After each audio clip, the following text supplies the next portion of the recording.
Boa noite para você que está em casa nos assistindo. Estamos aqui na Univates gravando o último programa deste ano, 2017.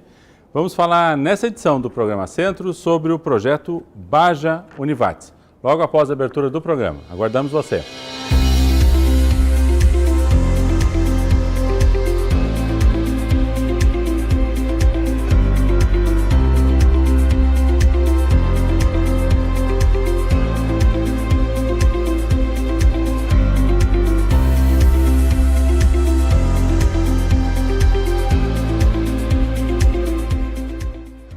Muito boa tarde aos nossos convidados, muito bem-vindos.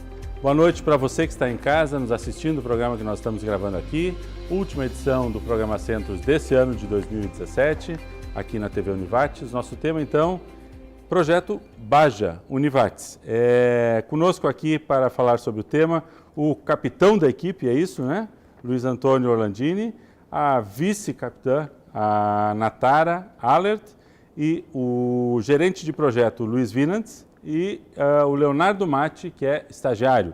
Essa é a nomenclatura que eles me passaram, que cada uma das funções exerce dentro da equipe. Vamos conhecer um pouquinho como é que funciona isso dentro do projeto Baja. Por favor, como capitão, Luiz, essa atividade, na verdade, não é uma atividade recente, né? A Univates já participa desse projeto, já tem uma orientação para essa sistemática do projeto Baja já há alguns anos, né? Sim, a Univates já participa do projeto Baja desde o ano de 2012. Eu faço parte da primeira turma, da primeira leva de voluntários que participam da equipe. Agora, recentemente, fui eleito capitão. Mas desde todo esse tempo venho trabalhando como gerente do setor de eletroeletrônica da equipe. Certo. E isso funciona, essas funções e essa adesão, elas funcionam meio que por escolha do próprio grupo? Sim, por parte do próprio grupo e por parte da pessoa também. A pessoa tem que se sentir bem para desempenhar a função. Quem é o professor da casa que coordena diretamente o projeto? Temos dois professores no momento, o professor Carlos Lagman e o professor Christian Meinhardt. Desde 2012, nos conte um pouquinho dessa tua história ao longo desses, então, 5 anos aí. A história começa meio que por acaso. Estava numa aula de transporte aí na instituição e um colega pediu se não queria participar do Baja. Aí eu trabalhava fora, né, e disse, poxa, como é que eu vou participar disso? Vem ser um consultor, ele disse para mim, vem ser alguém para dar ideias. E comecei a participar das reuniões e eu era praticamente o único eletricista do grupo, né? Foi meio que por obrigação, assim, vai ficando na elétrica. Sobrou para ti. Vai assumindo. E a gente não conhecia nada no momento, a gente não sabia nem o que era um Baja, a gente não sabia nem como é que se construía, como é que se chegava nesse produto final. A gente começou a pesquisar, ver regulamento, pesquisar com outras equipes, ir nas competições e chegamos no ponto em que estamos hoje, participando de algumas competições já no histórico da equipe e nosso também, e formando uma nova leva aí de competidores para as competições vindouras. Certo. Esse projeto, é importante a gente posicionar aí quem está nos assistindo, esse projeto não nasce aqui na Univates, na verdade não nasce nem no Brasil. É uma sistemática, é um projeto que foi desenvolvido para possibilitar o desempenho e o conhecimento através da prática, e isso permite uma certa competição entre escolas, mas sempre com o objetivo de aprendizado, é isso? Exatamente. O projeto ele começa na Carolina do Sul, no ano de 1976, por iniciativa de um professor de uma faculdade daquele estado, e ele vem para o Brasil em torno da virada do milênio, ali pela final da década de 90, início da 2000. O projeto Baja SAE Brasil é implantado e aí começa a competição entre as faculdades. Agora, no momento, existe a competição nacional, que acontece no início do ano, ali por fevereiro, início de março, fim de fevereiro, início de março, e as regionais, que ocorrem no segundo semestre. A Regional Nordeste, a Regional Sudeste e a Regional Sul, que é a última do ano. Certo. E as regionais, então, que acontecem no final do ano, habilitam, capacitam para a participação no Nacional em fevereiro? Não só capacitam, também são uma forma da gente chegar melhor preparado. Elas não são classificatórias. Não são classificatórias. Pode competir. Habilitam só. Habilitam. A gente pode ir para o nacional livremente, a gente não precisa participar do regional, por obrigação. Certo. Mas é uma maneira de a gente chegar melhor preparado. Ok. E o nacional, por sua vez, as 3 melhores equipes, elas são autorizadas a disputar o Mundial nos Estados Unidos. Aí sim é o acesso se dá pela colocação. Exatamente. Ok, vamos escutar um pouquinho o nosso pessoal aqui. Natara, vice-capitã, nos conte um pouquinho como é que é a tua experiência, o que curso tu está fazendo, como é que tu caiu dentro do projeto e o que o projeto te traz como desafio hoje. Bom, eu entrei no projeto porque eu me encontrava em um momento onde eu tinha entrado há pouco tempo na engenharia mecânica, curso que eu atuo até hoje, e eu não que tinha... semestre tu estás? Eu estou entre o 3º e 4º semestre, Uhum. mas já estou indo para o meu 4º ano na engenharia mecânica. Certo. E naquela época eu não tinha muita noção do que era realmente uma engenharia, do que eu queria, e foi uma forma, conversando com o meu coordenador de curso, de decidir se eu queria mesmo fazer essa engenharia, se o meu caminho era realmente uma engenharia, ou qual, então? Qual que seria o caminho que eu poderia seguir? E aí, conversando com ele, eu decidi que eu tentaria, então, entrar para o Projeto Baja, ver o que era realmente o Projeto Baja e se eu gostaria, então, da ideia. Aí, então, no ano passado, por meados de junho, julho, eu resolvi aderir ao projeto. E desde então eu vim me desenvolvendo inicialmente na gestão, como eu sou formada em administração técnica, né? Então foi a forma que eu achei de poder ajudar inicialmente a equipe, já que eu não tinha muito conhecimento. E fui me desenvolvendo, conhecendo mais o projeto, até hoje que eu sou, há pouco tempo, então, a vice-capitã da equipe. Ótimo, ok. Vou perguntar aos outros dois também como é que entraram no projeto, para depois a gente fazer meio que vamos passar limpo o que é que as suas funções exercem dentro do projeto. Vamos lá, Luiz. Então, eu entrei no final de 2013, através do meu professor de Senai. Na época eu não estudava na instituição, eu entrei como voluntário da comunidade mesmo. Fazia o curso de mecânica industrial no Senai. Meu professor me convidou, acabei vindo. Meu professor ele era aluno da instituição de engenharia mecânica. Passando então o final de 2013, 2014, eu gostei do projeto. Até essa foi a minha decisão para fazer engenharia mecânica. Hoje eu me encontro no 7º semestre. E a partir de 2014 eu engrenei, comecei... No início eu não sabia nem o que era um Baja também, não sabia nada de carro, não sabia muita coisa de mecânica, fui aprendendo com o pessoal. Aí entrei de bolsista na instituição, dentro do projeto Baja. Nisso eu também fui aprendendo um pouco mais sobre mecânica, processos de fabricação, enfim, processos metalúrgicos também. Me aprofundei um pouco mais e peguei mais essa parte mecânica para o meu lado. Existia um capitão da equipe antes do Orlandini.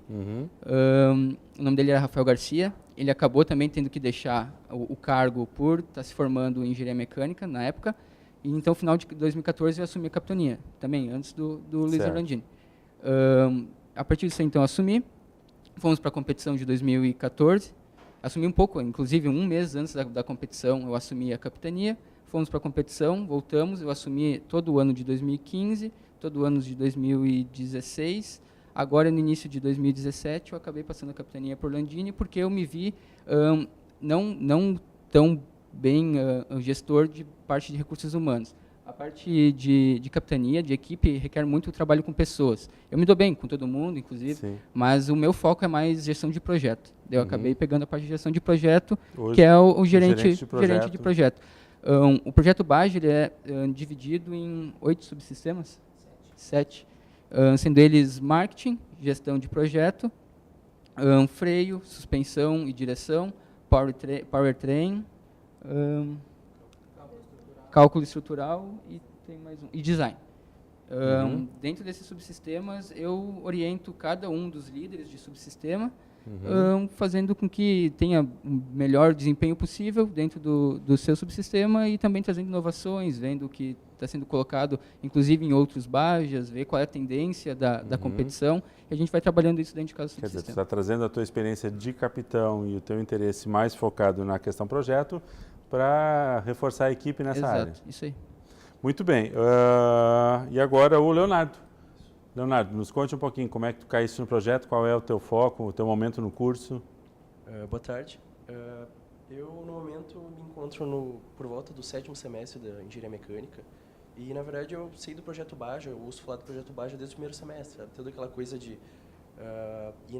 que o pessoal antigo do Baja ia nas salas de iniciação, né, de introdução à engenharia, falar sobre projetos e tal. E desde aquela época eu sempre achei muito legal. Só que uma coisa que eu senti era como eu, no primeiro semestre, vou lá no meio daquele pessoal de final de curso que já está manjando tanto, já está entendendo tanto de engenharia, sabe? ficava um pouco eu receoso achei de... muito legal. Só que naquela época eu meio que me travei, sabe? Um dia eu vou participar, mas... E daí a ideia meio que foi esquecida, sabe? E desde 2014, desde que eu entrei na faculdade, eu trabalho aqui na Univates, fui bolsista de algumas áreas fora do meu curso. Com o meu curso em engenharia mecânica, eu trabalhava com química, por exemplo, sabe? Eu também gosto, mas um pouco deslocado. E chegou um momento em que eu pensei que, eu me encaminhando agora para o final do curso, né? Que eu pensei que eu poderia fazer algo mais relacionado. E de uma maneira geral, aqui na Univates, o Projeto Baja acaba sendo isso, sabe? Um tipo de trabalho, um tipo de dedicação.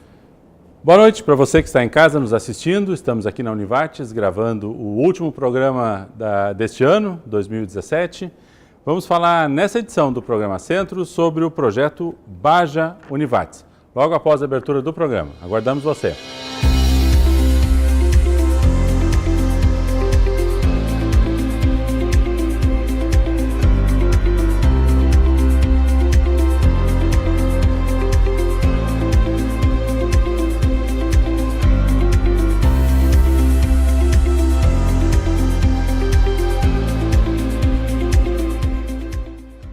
Muito boa tarde aos nossos convidados, muito bem-vindos.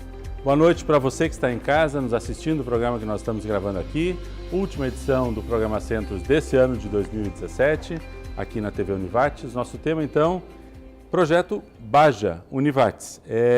Conosco aqui para falar sobre o tema, o capitão da equipe, é isso, né? Luiz Antônio Orlandini, a vice-capitã, a Natara Allert, e o gerente de projeto, Luiz Vinantz, e o Leonardo Matti, que é estagiário. Essa é a nomenclatura que eles me passaram, que cada uma das funções exerce dentro da equipe. Vamos conhecer um pouquinho como é que funciona isso dentro do Projeto Baja. Por favor, como capitão, Luiz, essa atividade, na verdade, não é uma atividade recente, né? A Univates já participa desse projeto, já tem uma orientação para essa sistemática do Projeto Baja já há alguns anos, né? Sim, a Univates já participa do Projeto Baja desde o ano de 2012. Eu faço parte da primeira turma, da primeira leva de voluntários que participam da equipe. Agora, recentemente, fui eleito capitão. Mas desde todo esse tempo venho trabalhando como gerente do setor de eletroeletrônica da equipe. Certo. E isso funciona, essas funções e essa adesão, elas funcionam meio que por escolha do próprio grupo? Sim, por parte do próprio grupo e por parte da pessoa também. A pessoa tem que se sentir bem para desempenhar a função. Uhum. Quem é o professor da casa que coordena diretamente o projeto? Temos dois professores no momento, o professor Carlos Lagman e o professor Christian Meinhardt. Uhum. Desde 2012, nos conte um pouquinho dessa tua história ao longo desses, então, 5 anos aí. A história começa meio que por acaso. Estava numa aula de transporte aí na instituição e um colega, Edilson, não queria participar do Baja. Aí trabalhava fora, né? E disse, poxa, como é que eu vou participar disso? Vem ser um consultor, ele disse para mim, vem ser alguém para dar ideias.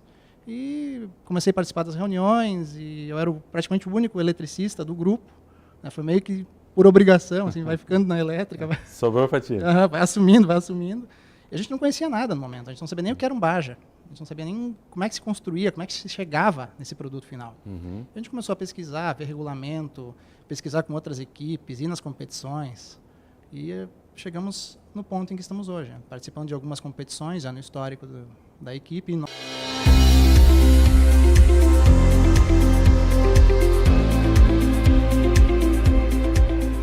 Segundo bloco do nosso programa Centros de hoje, estamos falando sobre o projeto Baja Univates. Conosco aqui 4 representantes da equipe Baja, então, deste ano. O Luiz Antônio Orlandini, que é o capitão, a Natara Allert, que é a vice-capitã, o Leonardo Matti, que é estagiário, é isso? É a função estagiário, né? E o Luiz Vinantz, que é gerente de projeto. A gente estava vendo no bloco anterior que cada um deles teve o seu momento, a sua situação dentro do curso, a sua motivação para entrar em determinado momento. Para quem está nos assistindo e gostaria de participar do Projeto Baja, como é que é isso? A Natara comentou que não precisa obrigatoriamente ter conhecimento aprofundado, ter já um nível ou pré-requisitos. O Leonardo preferiu esperar agregar um pouco de conhecimento, mas como é que é? Quem está nos assistindo, a pessoa entra e já começa a participar. Quais são as funções, os níveis de acesso dentro do projeto?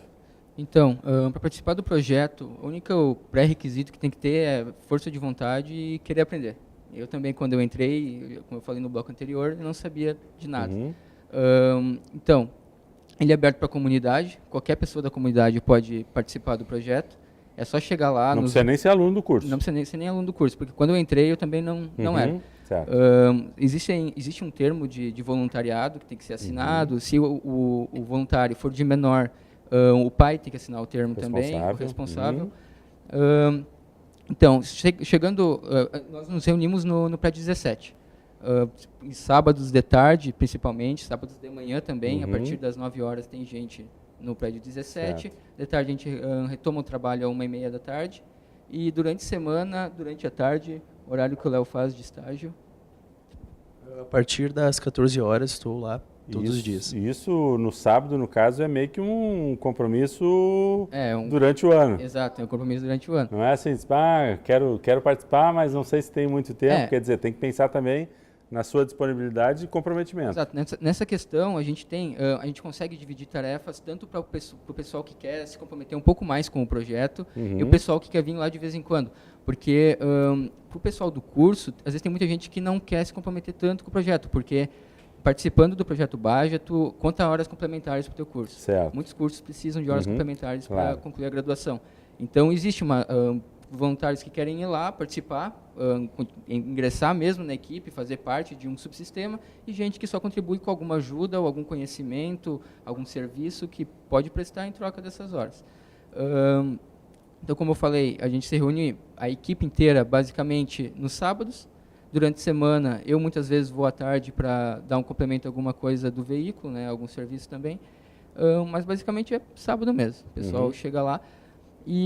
Só que existe uma questão que é mais ou menos que incomoda o pessoal, que é na competição, como ela é desenvolvida por uma sociedade automobilística de engenheiros, no caso SAI Brasil, aqui no Brasil, só pode participar alunos que vêm das engenharias, no caso. Tem que ser associado na competição para participar na competição. Para participar fisicamente, presencialmente lá na competição, para participar com a equipe dentro dos boxes, digamos.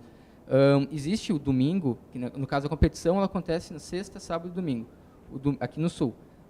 No domingo ele é aberto para o público porque acontece a corrida, mas na sexta e no sábado, que é a prova de segurança e algumas dinâmicas... Os itens específicos são avaliados. Exato, é parque fechado, no caso, e só participa a equipe que constitui, no caso, que são 20 integrantes no máximo, que são associados na competição. Isso que eu ia te perguntar, qual é o tamanho oficial da equipe? Claro que voluntários podem ser tantos quantos a gente conseguir agregar ao projeto, mas a equipe oficialmente é composta... Assim, para participar da competição são 20 integrantes no máximo. 20 pessoas que podem estar dentro dos boxes lá e ajudar no carro. Aqui a gente não tem limite de integrantes aqui para participar na instituição e colaborar na construção do carro. Mas a equipe oficial hoje conta em torno de 25, 26 integrantes ativos, né, que vão lá. E todos esses 25, 26 integrantes estão agregados em um desses 7 subsistemas ou em alguma função. Exato. Existem algumas exceções, ali, uns 2 ou 3 que contribuem apenas com o serviço, como eu falei antes. De, sei lá, talvez algum conhecimento que ele tem mais específico sobre o assunto, algum serviço que ele presta, ou alguém que possui uma empresa e pode ajudar com algum serviço da empresa, também vem lá, beleza. E dentro desses 7 subsistemas, a gente divide a equipe. Que nem, vamos dizer que hoje chegaria lá um voluntário.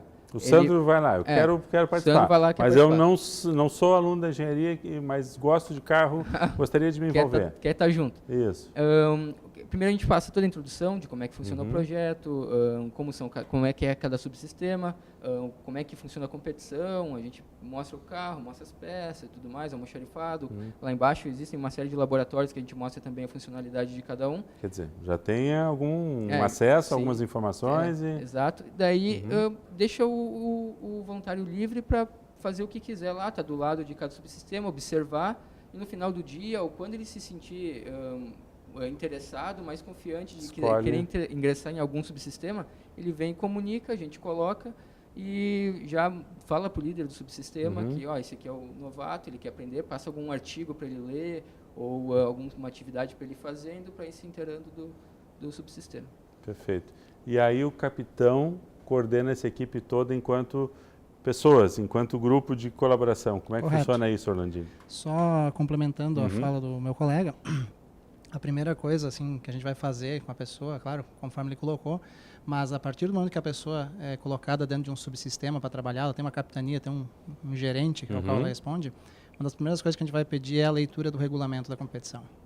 Leitura do regulamento completo, porque é preciso conhecer, ali estão todas as características técnicas que o carro tem que apresentar, os procedimentos de competição, para a pessoa já vir inteirada, já começar...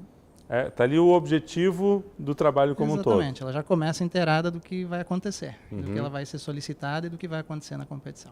Certo, certo. É essa a meta do grupo. E como é que o capitão funciona nesse processo todo aí? 25, 26 pessoas, mais os voluntários. Ainda mais voluntários, né? Sim. Quer dizer, um bocado de gente que tu tem que mais ou menos coordenar expectativas diferentes, é isso? Certo, exatamente. Os dois, né? Quem já esteve na capitania já sabe como é que é isso também. Exatamente. A nossa função com o capitão é ser um agregador dentro da equipe. A nossa função é tirar dúvidas, é orientar. Né? A gente tem subcapitanias, as gerências de setor, ao qual cada voluntário, cada pessoa dentro do projeto responde. Então, a nossa função é mais administrativa como capitão. Então, a gente fica respondendo perante a instituição, perante aos juízes na competição. Essa é a função da capitania. E existe alguma troca, algum nível entre os subprojetos, no seguinte sentido: puxa, eu participo de um subprojeto, mas o meu aprendizado fica restrito à minha área, ou existe alguma informação que eu absorvo das outras áreas no sentido do desenvolvimento também pessoal? Por favor. A gente deixa bem livre para o pessoal escolher por qual subsistema ele se interessa mais, qual tem mais afinidade. Mas ao longo do ano, conforme vai chegando a competição, a gente vê uma demanda maior em um subsistema ou em outro e, por fim, acabam todos participando um pouco de cada subsistema. Tanto que no início de cada ano a gente faz uma reunião e decide se eu quero permanecer no meu subsistema, eu gostei, ou tudo bem, eu aprendi muito, mas eu acho que eu deveria aprender em outro subsistema para ter mais conhecimento. Quero ir para uma área que eu tenho mais a aprender ou mais a contribuir. Isso. Tem essa liberdade. E existe o intercâmbio entre os subsistemas. Certo. O setor de elétrica não é um setor solitário, ele se comunica com o setor de freio, ele permeia a parte de motor, a parte de suspensão e direção, então não tem como um setor existir sozinho. Sim, a solução não é única da sua área. Exatamente. Tem que interagir. Até porque um subsistema vai acabar interagindo no outro. Se eu fizer um aero no freio, pode interagir na parte elétrica, né? Então, tu tem que ter um pouquinho de conhecimento, pelo menos, de cada subsistema. E, Leonardo, tua função como estagiário, aí tu tens um horário mais definido. Isso. É viabilizar ou dar assim, um suporte institucional para isso tudo durante a semana? Isso mesmo. Além de todo esse trabalho durante a semana relacionado a preparar os laboratórios para o final de semana, durante a semana a equipe mantém a conversa, né, em dia. Claro. O que a gente vai trabalhar no final de semana, né? Sim. Não adianta chegar lá e ter pessoal, mas não ter ferramentas, não ter meios. Sábado é só o presencial, quer dizer, imagino que as trocas, os grupos de vocês estejam funcionando o tempo inteiro. Isso, a gente tem que programar tudo que a gente vai fazer com antecedência, né, para otimizar o nosso tempo, né?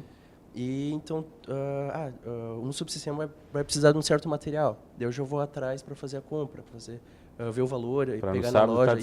Para no sábado estar disponível. Para tal dia a gente vai precisar de um equipamento para fazer uma medição. Ou a gente vai precisar da liberação de um espaço para testar o carro. Daí a gente já tem que ir atrás de uma certa antecedência, né? Porque sábado às vezes fica meio difícil em cima da hora fazer tudo isso. Então, todas essas necessidades que vão surgindo, independente do tipo, eu me encarrego de puxar à frente. Perfeito.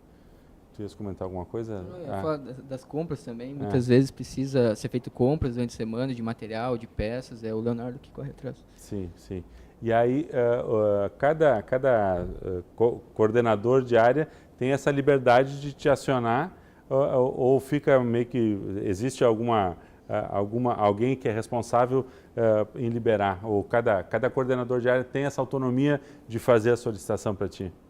Assim, eu tenho vínculo aqui com a instituição, porque eu sou estagiário, né? Então, quando for fazer uma compra, tem um atrelamento com o meu nome, no caso, meu código. Certo. Mas de uma certa forma, a gente tem uma liberdade, assim. Mas todas as necessidades que vão surgindo são discutidas, né? Porque muitas coisas não são necessárias. Ou a gente pode pegar emprestado, por exemplo, se for um equipamento. Mas se procura fazer uma pesquisa por trás de valores, de possibilidade de equipamentos, né? Diferentes tipos de equipamentos, antes de fazer uma compra. Então, Claro. a gente busca cada vez nos espelhar na indústria automotiva, porque, querendo ou não, o Baja é uma simulação de uma pequena indústria, né? Quer dizer, essa viabilidade de materiais e viabilidade econômica também é um aprendizado do projeto. Isso mesmo. A gente tem que... Porque não é assim, vou sair não comprando basta- e daí vou ver o que dá certo. Exato, não basta a gente fazer um carro que seja muito bom se ele vai ser muito caro. Então, toda essa parte de orçamento, dessa parte de valores também tem que ser bastante estudada, avaliada, porque é um critério que depois da competição vai ser levado em conta. Isso, tanto que a gente tem uma planilha e todo um controle de custos, onde cada subsistema é separado. O freio gastou tanto, a suspensão gastou tanto, e ali a gente vai enxutando, né? O que a gente pode gastar ainda e o que foi gasto em excesso. Certo. E há um objetivo, uma meta de chegar no valor final, ou no resultado final dentro de determinada meta financeira, ou a coisa às vezes estoura e aí vocês... Como é que funciona isso? Na verdade... Não vamos botar mais porque o freio já gastou tudo. Não tem grana para o design. Na verdade, uma coisa que bastante se faz é, além de tu querer cada ano melhorar, no sentido de fazer um carro com melhor eficiência e menor gasto, né? Se espelhar contigo mesmo, né? Ser um pouquinho melhor do que a antiga edição. Tem o chamado benchmarking, né? Que é buscar no teu oponente, digamos, numa outra equipe de Baja, né? Das várias que existem, o que eles estão fazendo. O deles Certo. é melhor que o nosso, o deles é mais barato que o nosso. Então, a gente tem que ter uma base. E vocês trocam figurinhas com as outras equipes ou é só na observação? Trocamos também. Isso é uma coisa realmente interessante que acontece bastante nas competições. Apesar de ter toda essa questão de vencer o melhor, né? De É uma competição. classificação, tem muito dessa questão de troca de ideias, troca de equipamentos. Durante a competição, a gente se aproxima de várias equipes, troca ideias, porque tu acaba sentindo, sabe o que aquela equipe passou, tu sabe quanto eles trabalharam, correram atrás, sonharam, então tu acaba tendo uma certa empatia, e isso é muito legal. Certo. Muito bem, fechamos o segundo bloco.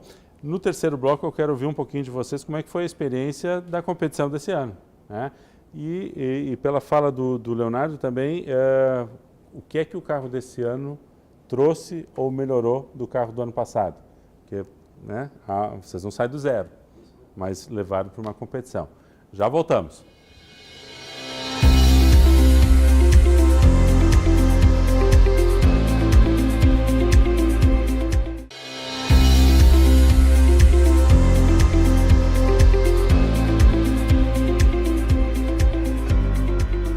Terceiro bloco, programa Centros de hoje, estamos falando sobre o projeto Baja Univates.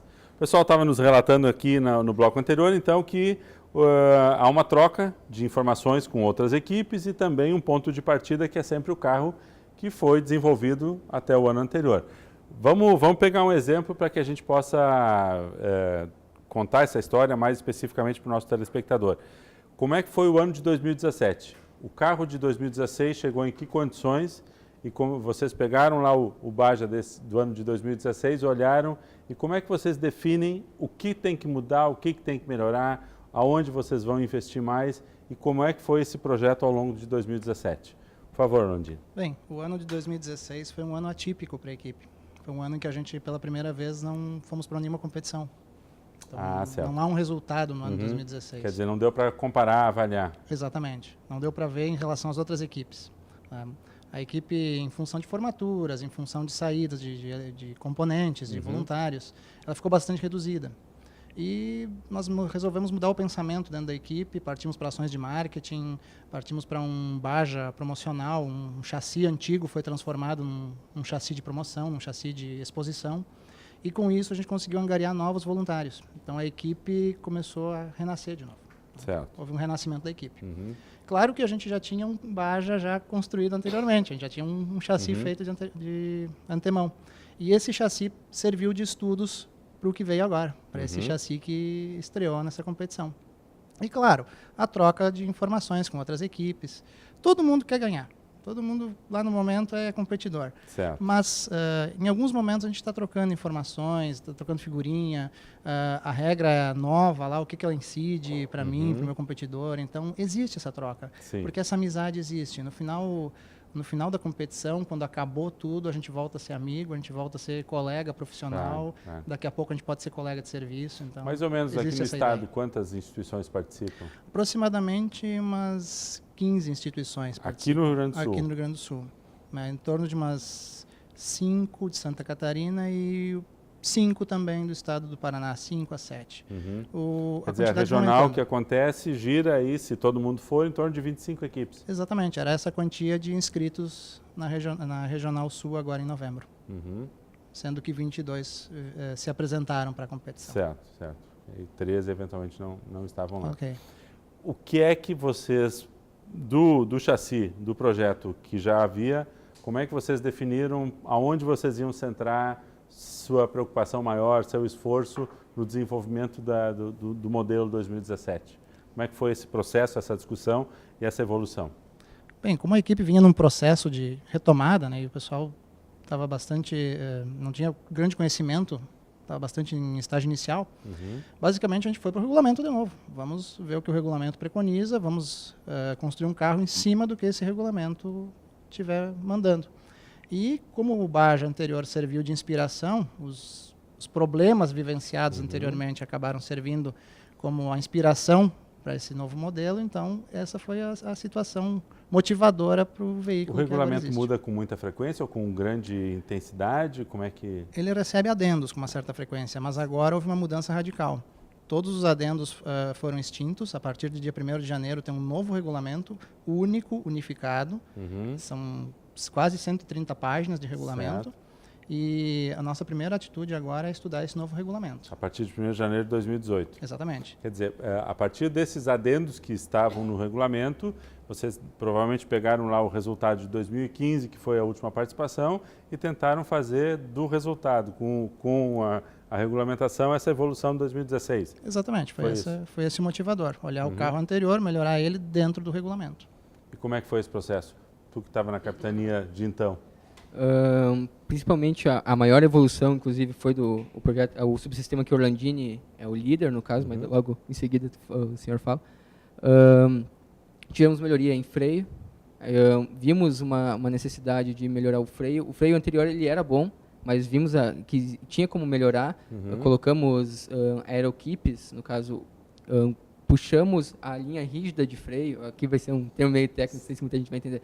A linha rígida de freio o máximo que a gente podia para não haver perda por expansão da linha flexível, no caso. É bom colocar alguns termos, que é para as pessoas ficarem muito curiosas e começarem a participar do projeto. Sim. Essa melhoria no freio. Suspensão, a gente teve melhoria nos braços das balanças, fizemos uns braços mais resistentes, porque na outra competição anterior também tivemos problemas com entortar e tal, não suportou. Então a gente deu uma reforçada, tudo visando também melhorar a estrutura, mas não ganhar em peso. No caso, não é porque entortou que tu vai ali soldar uma outra barra embaixo, vai aumentar um monte o peso, solucionou o problema, mas aí tu perdeu para o outro lado. Então a gente buscou esse equilíbrio. Tivemos melhoria também na parte de motor, colocamos um snorkel um pouco melhorado, que o snorkel serve para não entrar água no motor durante a prova. Sim. Ele puxa o ar de uma região mais alta que não entre água. Melhorias da parte elétrica. Ok, então na parte elétrica nós tínhamos um sistema de painel, nós fazemos um painel mesmo, atrás do volante, ali na frente do volante tem um painel como de um carro mesmo. A principal tarefa que a gente faz ali, para fazer toda a aquisição de dados do comportamento do veículo. Então, o piloto tem em tempo real a velocidade. Em tempos de Stock Car e Fórmula 1, telemetria da coisa, né? Praticamente isso, fazer exatamente. A mensuração. Mas visível ao piloto ali, né? Visível vem ao piloto. É como um painel de carro normal. Sim. Só que nós estávamos com bastante dificuldade na questão dos indicadores. Nós não encontrávamos indicadores comerciais que se adequassem às características que o veículo possui. Que a velocidade do veículo não é tão grande, em torno de uns 50 km por hora. Né? O giro do motor não é tão elevado, em torno de 4.000 RPMs.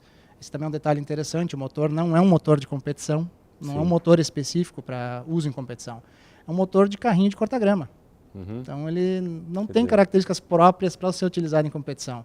E ele foi especificamente escolhido exatamente pelos juízes para dar essa dificuldade. Certo. Para não dar potência, e sim o que é que a gente consegue tirar de maior desempenho de um fator limitante desse. Exatamente. E como nós tínhamos essa dificuldade em relação aos mostradores, ali, os indicadores, os relógios, como a gente fala, né, nós abandonamos, deixamos eles completamente de lado e partimos para a construção.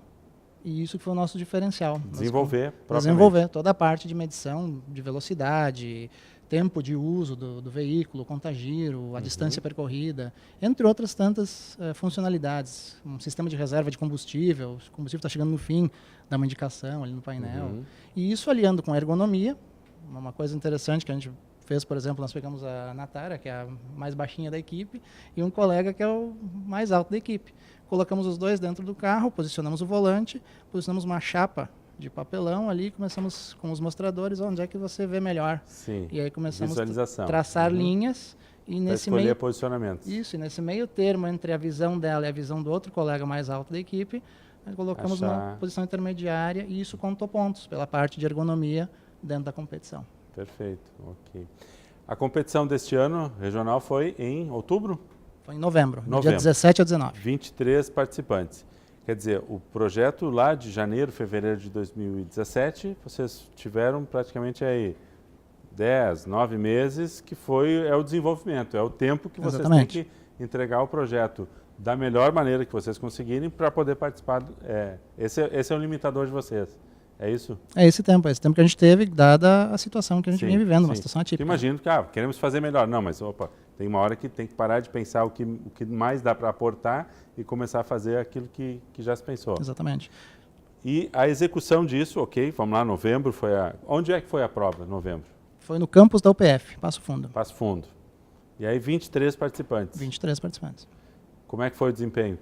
Como é que foi, não em termos de colocação, claro que vocês podem falar colocação também, mas como é que foi assim o resultado para vocês? Vocês acharam que foi bom, foi ruim, aprendemos muito, foi bom e não aprendemos nada? Como é que foi o processo? Em termos de resultados, em termos de números, nós ficamos em 12º na classificação geral, ficamos em 11º em projeto, na avaliação das áreas de projeto.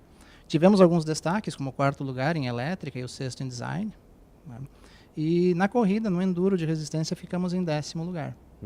E sobre a experiência, Essas notas, elas são compostas num somatório? É projeto a projeto, desempenho final, colocação? Como é que se compõe essa avaliação? Elas são parciais, mas ao mesmo tempo elas somam para o final. Certo. Então a avaliação de projeto é a nota de projeto, mas no todo ela está somando também. Certo. E o desempenho do carro, a aplicação, tem uma parte da nota também? Quer dizer, Sim. a colocação, é uma parte da nota. Tem o enduro de resistência, tem as provas dinâmicas, prova de tração, prova de manobrabilidade, a própria apresentação de projeto, onde nós, como competidores, apresentamos para juízes, tem que fazer são engenheiros. uma defesa oral do Exatamente. projeto. Não é só entregar alguma coisa, mas dizer por que das escolhas. Exatamente. Quase como uma defesa de um TCC. Tem que estar lá Sim. provando por que é aquilo, por que foi escolhido. E como é que foi para vocês? Vocês três aí que estavam lá. Os três estavam participando, né? Como é que foi? 12º lugar, eu particularmente... Tu já tinha ido em outras, sim, né? Com a experiência que eu tive em outras participações, em outras competições, eu achei que a gente ia sair muito melhor, mas, enfim, dá para se contentar com o 12º lugar, porque essa competição realmente era uma competição, estava muito competitiva.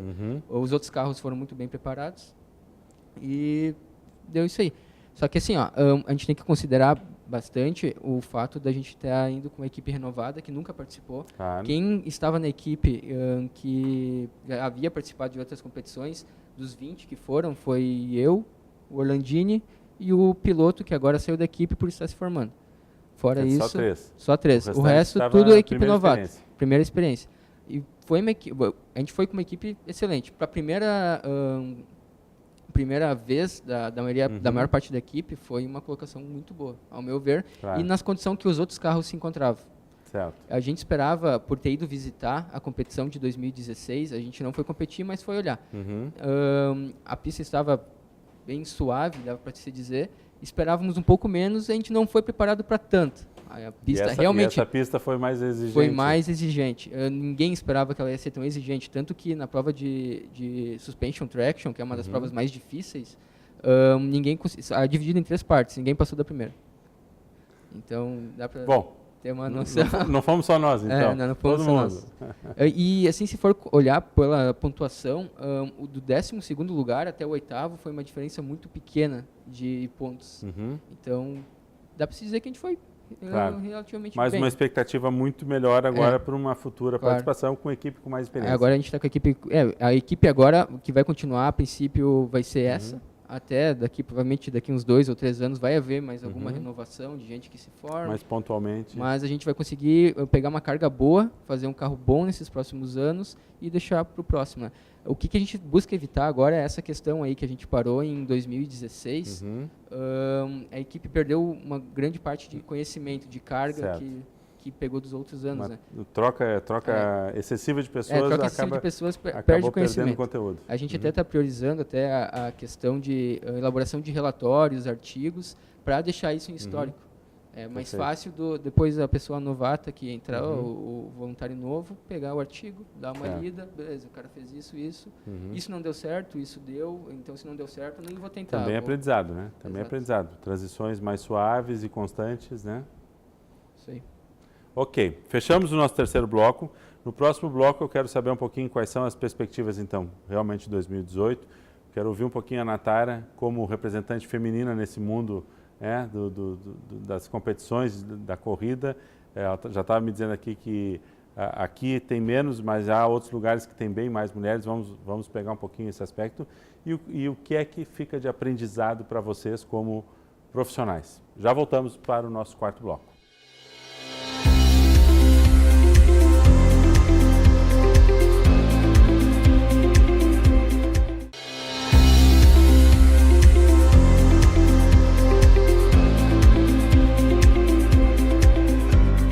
Quarto e último bloco, nosso programa Centros de hoje, falando então sobre o projeto Baja Univates. Natara, impossível não te perguntar um pouquinho como é que tu te sente enquanto da equipe, tu tens mais uma colega, né? Mais uma colega. São 2 meninas. E como é que vocês foram recebidas? Faz de conta que eles não estão ouvindo a tua resposta aqui, né? Como é que vocês foram recebidas? Como é que tu te sente num ambiente onde supostamente a gente ainda tem uma predominância e um maior contingente de homens, né? E como é que é essa experiência em outras equipes? Você está me dizendo que fora daqui já é mais tradicional. Como é que é para ti? Vou te contar que no início a gente tem um pouco de receio, afinal de contas tu vai entrar para uma equipe, de certa forma, de corrida de carros. E quando tu entra, tu espera que tu vai encontrar realmente a maioria rapazes, se não todos. Então no início tu fica um pouco receosa e tudo mais. Mas quando tu entra na equipe, tu é recebida de uma forma tão boa, tão amiga, a gente acaba virando até uma família no fim.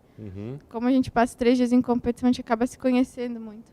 Sim. E no fim das contas, não faz diferença alguma, sabe? A gente acaba sendo todos iguais. Mas realmente tem uma diferença em questão de visões. Porque os rapazes veem o projeto de uma forma, até um problema, por exemplo, e nós, moças, vemos de outra forma, de outro ângulo. O que acaba sendo benéfico para o projeto. Certo. Porque tu vai ter 2 ângulos diferentes, tu vai poder analisar um mesmo problema de formas diferentes e, às vezes, as moças têm um olhar um pouco mais detalhado, um pouco mais refinado para algumas coisas. Quer dizer, se souber utilizar essa complementariedade, tem até um ganho. Sim, isso. Que bom. Fora daqui, o Luiz estava me dizendo que fora daqui equipes são mais numerosas em termos de mulheres. Sim, é uma peculiaridade até porque na competição nacional que a gente participa em São Paulo, são equipes de todo o Brasil, que se encontram lá em torno de 70 e poucas, 80 equipes. E lá, inclusive, existem capitãs mulheres, tanto que até a Natara está no cargo de vice-capitã, e também pilotos mulheres, pilotas, no caso. Sim. E isso chama bastante atenção, sabe? Porque aqui no Sul, inclusive aqui na Univates, não tem muitas mulheres que cursam engenharia mecânica, engenharia elétrica. Isso é uma coisa mais restrita. Mas mais para o lado norte do Brasil, já é mais tá normal, normal. é mais disseminado. Como é que tu te sente, Natália, sendo escolhida então a vice-capitã? Isso é um endosso da equipe ou tu acha que assim, não, tive que lutar muito e convencer eles e é mérito meu? Como é que... Não, eu acho que desde que eu entrei para a equipe, como eu te relatei antes, fui muito bem recebida, fui muito bem acolhida e já me encaminharam para esse caminho, como eu já tinha formação em administração, Certo. foi meio que um caminho natural.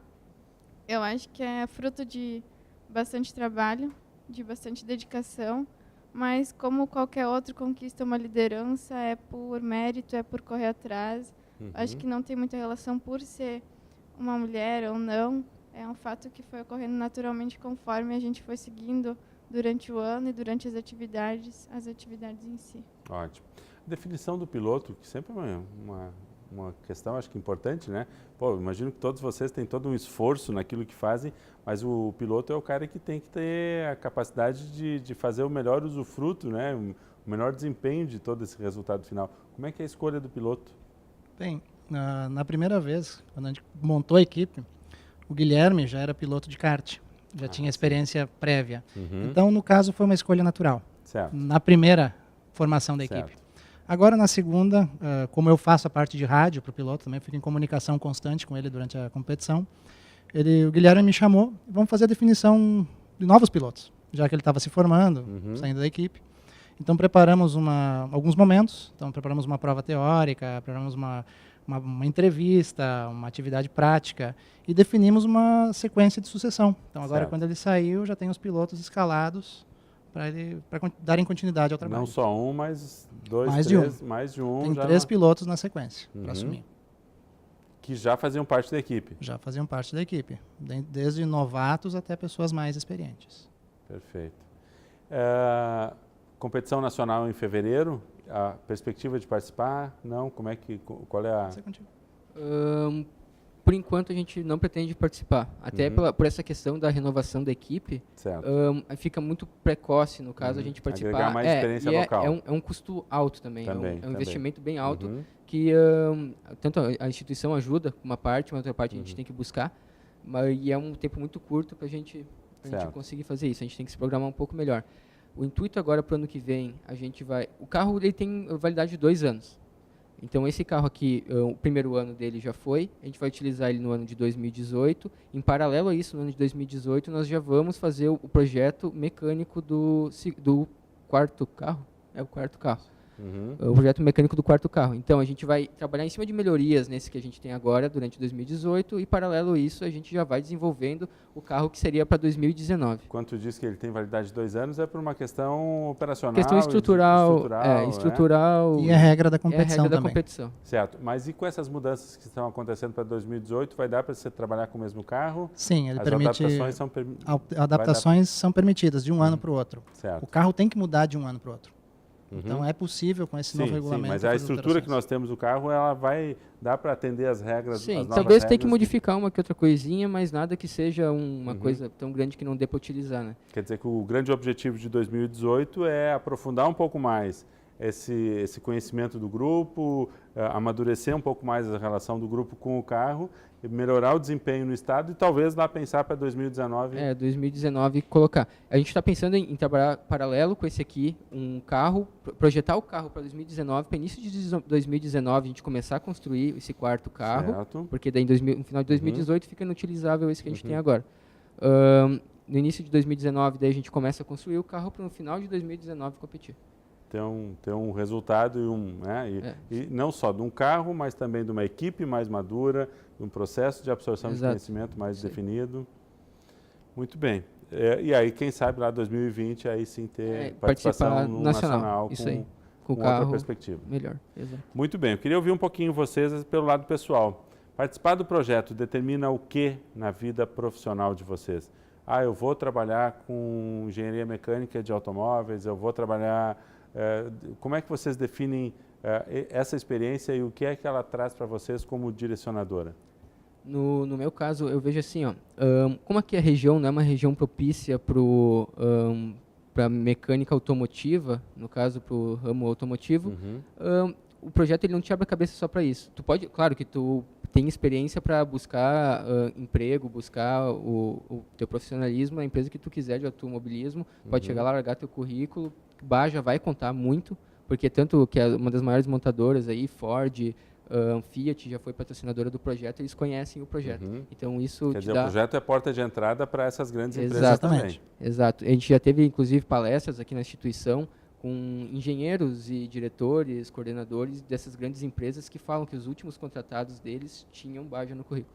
Então, eles dão uma visada nisso. Claro. Mas, no meu ponto de vista, para buscar emprego aqui no Vale, digamos, o projeto ele não te auxilia só na área do ramo automobilístico. Ele te abre a cabeça tanto para gestão de projeto, conhecimento de manufatura do aço, digamos, trabalhar com pessoas, gestão.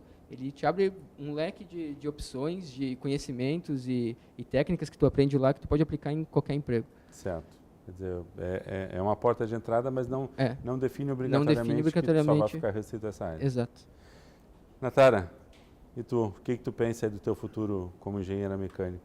Acho que como o Luiz colocou, a gente não está apto apenas ao ramo automobilístico, mas ainda não tenho bem definido o que eu quero buscar realmente para um futuro, talvez um mestrado, talvez um dia seguir na vida acadêmica dentro da área, mas também, por que não, numa indústria? Eu acho que o Baja te abre muita visão de que tu tem um certo problema, tu precisa de uma solução, mas tu também tem um leque de soluções que tu pode buscar. Então, tu tem uma noção do que tu pode fazer, como é que funciona com os recursos, tu vai ter uma ideia de como funciona dentro de uma empresa, realmente, até a parte de gestão. Perfeito. Leonardo, nos conta um pouquinho aí para ti, além de participar do projeto, ter essa experiência como estagiário, mas o que está te trazendo? Participar do Projeto Baja, para mim, despertou não seria uma vocação, mas um gosto pela parte da corrida. Não só pela parte da mecânica automotiva, mas toda essa questão de trabalho em equipe.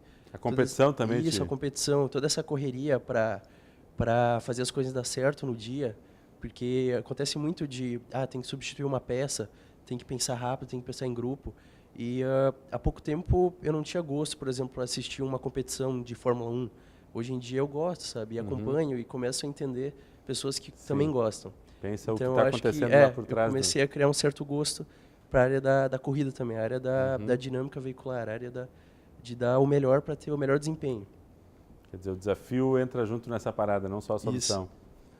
Rolandini, um pouquinho da tua visão aí já como tá trabalhando aqui na casa, mas o quanto o Projeto Baja te instiga ainda? Bem, para mim é a realização de um sonho. Depois de quase 6 anos aí trabalhando com a equipe, eu sempre fui entusiasta desse mundo automobilístico desde a infância. E quando abriram as oportunidades, aí não pensei 2 vezes, fui participar do projeto.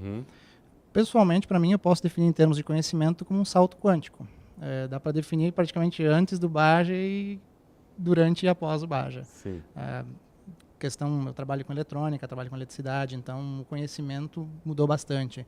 Como os colegas colocaram, só complementando, a gente recebe muita informação, o desafio te leva a novas fronteiras, a tentar derrubar essas fronteiras, e às vezes vai dar certo, às vezes não vai dar, e tudo isso vai ser aprendizado. Você pode aprender 30 maneiras diferentes de como não fazer, que quando você for para a vida profissional, seja ela acadêmica ou na indústria, como os colegas colocaram, você não vai repetir. Então, te dá toda essa capacidade de treinar antes, não fazer lá na frente os erros. E ainda assim, talvez tu vai escolher a 31ª e descobrir só mais uma como não fazer. Exatamente. Talvez não a correta de fazer. Exatamente, né? Até que você descobre aquela que é a certa de fazer. E esse é um segmento que está mudando muito, né? Muito rapidamente. Eu acho que agora a gente está visualizando aí questão dos carros híbridos, novos desempenhos, questão de segurança, questão de elementos de consumo. Quer dizer, é uma área que está mexendo bastante aí com a dinâmica, né? Todo mundo não só é usuário, mas todo mundo está interessado em ver essas mudanças acontecerem, né? A interatividade entre o homem e a máquina. Claro. Basicamente é isso aí. Muito bem, parabéns aí pelo projeto. A TV Univate está sempre aberta para recebê-los e poder divulgar aí tudo o que esteja acontecendo, os desafios, os problemas e os resultados de vocês. Tá? Muito obrigado. E agradecemos principalmente a você que nos acompanhou no programa Centros de hoje. Agora nós vamos dar uma pequena parada para as festas de final de ano. Janeiro e início de fevereiro temos uma sequência de programas que nós vamos escolher a dedo para que a gente possa revisitar aí alguns bons programas de 2017 e voltaremos novamente lá na primeira quinzena de fevereiro com programação inédita. A todos um ótimo final de ano, até logo mais.